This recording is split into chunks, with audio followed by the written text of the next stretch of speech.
عاجل قرارات خطيرة من مجلس الوزراء النهاردة تهز الشارع المصري، وحقيقة تبكير موعد صرف المعاشات قبل رمضان. اعرف موعد القبض عاجل، وفرصة للمقبلين على الزواج بدون شقة تمليك. الحكومة تطرح وحدات سكنية للإجارة. قرارات عاجلة الآن وهامة من مجلس الوزراء المصري. متابعينا الكرام، حتى تصلكم أخبار مصر برجاء الاشتراك في القناة من الزرار الأحمر أسفل هذا الفيديو، تفعلوا زر الجرس، تدعمون اللايك، وإليكم كافة التفاصيل. يتساءل الملايين من أصحاب المعاشات والمستفيدين عنهم البالغ عددهم نحو 11 مليون ونص مليون مواطن عن حقيقة تبكير موعد صرف المعاشات قبل رمضان، ولكن الهيئة القومية للتأمينات الاجتماعية حسمت الجدل بشكل قاطع. وحقيقة تبكير صرف المعاشات ووفقا لما جاء في قانون التأمينات الاجتماعية الموحد رقم 148 لسنة 2019، إن حقيقة تبكير موعد صرف المعاشات قبل رمضان عارية تماما من الصحة، لأن القانون بنص على أنه يتم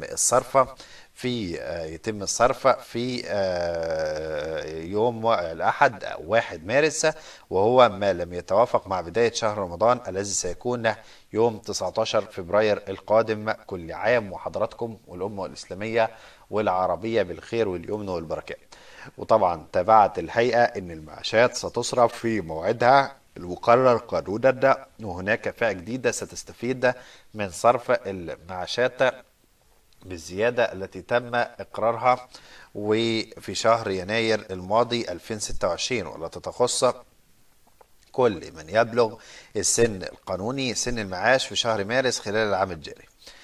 وتتمثل الزيادة التي تخص أصحاب المعاشات والتي أعلنت عنها الهيئة القومية للتأمينات الاجتماعية فيما يلي: الحد الأدنى للمعاش 1755 جنيه، الحد الأقصى للمعاش 13000 جنيه و360، ويمكن الاستعلام عن قيمة المعاش باتباع عدد من الخطوات التالية. طبعا الخطوة الأولى علشان تستعلم عن المعاش الخاص بحضرتك الدخول على الموقع الرسمي للهيئة القومية للتأمينات الاجتماعية، إدخال الرقم القومي في الخانة المخصصة، الضغط على زر استعلام، واستعراض تفاصيل قيمة المعاش والزيادة المقررة. كما حددت الهيئة عن منافذ الصرف للمستحقات المالية لأصحاب المعاشات والمنتشرة على مستوى الجمهورية، وهي كالتالي: البنوك، المحافظ الإلكترونية، البريد المصري، ماكينات الاي تي ام والبريد المصري. وأكد طبعا الدكتور مصطفى مدبولي رئيس مجلس الوزراء المصري أن ملف الإسكان يأتي على رأس أولويات الحكومة خلال المرحلة الحالية. وخبر ده مهم جدا، ركز فيه لان الخبر ده مهم جدا لكل شاب وشابة مقبلين على الزواج، بخصوص الشقق اللي هتوفرها الحكومة الفترة اللي جاية. وطبعا ده كله تحت رعاية السيد الرئيس عبد الفتاح السيسي، مشيرا الى التوسع في محور السكن بالإجارة كآلية جديدة لتلبية احتياجات الفئات الغير القادرة على سداد مقدمات الوحدات أو الالتزام بالأقساط طويلة الأجل. وطبعا الموضوع مش متوقف عند الحالة دي، وقال الدكتور مصطفى مدبولي إن الدولة تدرك وجود شريحة من المواطنين حتى بين محدودي الدخل لا تمتلك في الوقت الحالي القدرة المالية على تحمل أعباء التملك، سواء من حيث مقدمات الحجز أو الأقساط، وهو ما يتطلب وتوفير بدائل أكثر مرونة تتناسب مع قدرتهم الاقتصادية. وشدد رئيس الوزراء الدكتور مصطفى مدبولي على أن زيادة المعروض بتمثل المبدأ الأساسي في معالجة أزمة الإسكان، مؤكدا أن طرح وحدات كافية في السوق يسهم في تحقيق التوازن وضبط الأسعار. وأضاف أن التوسع في وحدات الإيجار سيكون ركيزة أساسية خلال الفترة المقبلة، موضحا أن هذا التوجه يتيح خيارات متنوعة تتناسب مختلف الشرائح، سواء المتأثرين بملف الإيجار القديم أو الشباب في بداية حياتهم العملية ممن لا تسمح دخولهم الحالية بالتملك الفوري. وأشار إلى أن وزارة الإسكان ستضع هذا المحور ضمن أولوياتها خلال المرحلة المقبلة، مع الإسراع في إعداد آليات التنفيذ والتخصيص بما يضمن سرعة طرح الوحدات وتلبية الطلب المتزايد. وأكد الدكتور مصطفى مدبولي أن الهدف هو تحقيق عدالة اجتماعية حقيقية في ملف الإسكان عبر توفير العديد من الحلول متعددة بين التمليك والإيجار تتيح لكل مواطن فرصة الحصول على سكن مناسب وفقا لإمكانياته.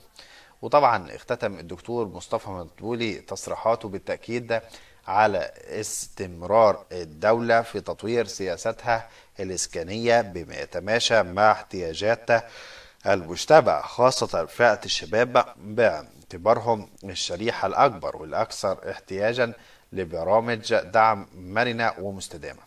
والفترة اللي جاية هنشوف قرارات مهمة جدا لكل أصحاب المعاشات، في ظل طبعا ان فخامة الرئيس عبد الفتاح السيسي بيولي اهتمام كبير بكل اصحاب المعاشات. اصحاب المعاشات حرفيا يعني واخدين اهتمام كبير جدا من فخامة الرئيس عبد الفتاح السيسي، والكل فعلا عايز يراضيهم الفترة اللي جاية، سواء الحكومة سواء الرئيس. حتى صندوق النقد الدولي شارط على الحكومة المصرية ان عشان يديهم القرض دايما ان هم يهتموا بالفئات المعاشات والفئات الاكثر احتياجا للدعم المتواصل بشكل كبير، سواء بزيادات بحزم قرارات حماية اجتماعية. عشان كده طول الوقت بنشوف من فخامة الرئيس عبد الفتاح السيسي والحكومة المصرية بقيادة الدكتور مصطفى مدبولي قرارات متتالية بتدعم أصحاب المعاشات، سواء بحزمة قرارات حماية اجتماعية، سواء بزيادة 15%، سواء بزيادات على التموين، سواء بزيادات في كل مكان وفي أي وقت.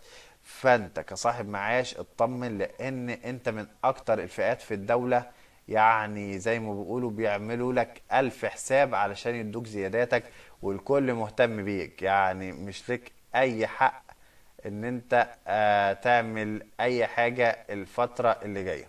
فالفترة اللي جاية في حاجات كتير جدا هتحصل في السوق في مصر عامة، وهنشوف في زيادات بالكوم لأصحاب المعاشات. هنشوف لسه العلاوات الخمسة إن شاء الله، ومحكمة القضاء الإداري تنتصر لأصحاب المعاشات في قرارهم إن شاء الله، وتم الحكم بشكل كامل لأصحاب المعاشات، والكل ياخد الزيادات إن شاء الله، وتاخد العلاوات الخمسة للناس اللي ما أخدتش العلاوات الخمسة. وعايز أقول لكم إن مبلغ العلاوات الخمسة ده هيوصل لحوالي 45,000 جنيه لبعض أصحاب المعاشات، من اللي خرجوا على المعاشات من فترة معينة، وتقريبا من اللي خرجوا في بعد 2005 و2006. وهتكون إن شاء الله سنة خير عليكم 2026 وشهر رمضان. كل سنة وحضراتكم طيبين، وعضاه الله علينا وعليكم وعلى الأمتين العربية والإسلامية بالخير واليمن والبركات. متابعينا الكرام، هتتصلكم أخبار مصر برجال اشتراك القناة، اتفعلوا زر الجرس، تدعمونا بلايك، والسلام عليكم ورحمة الله وبركاته. دمتم في رعاية الله وحفظه وأمنه.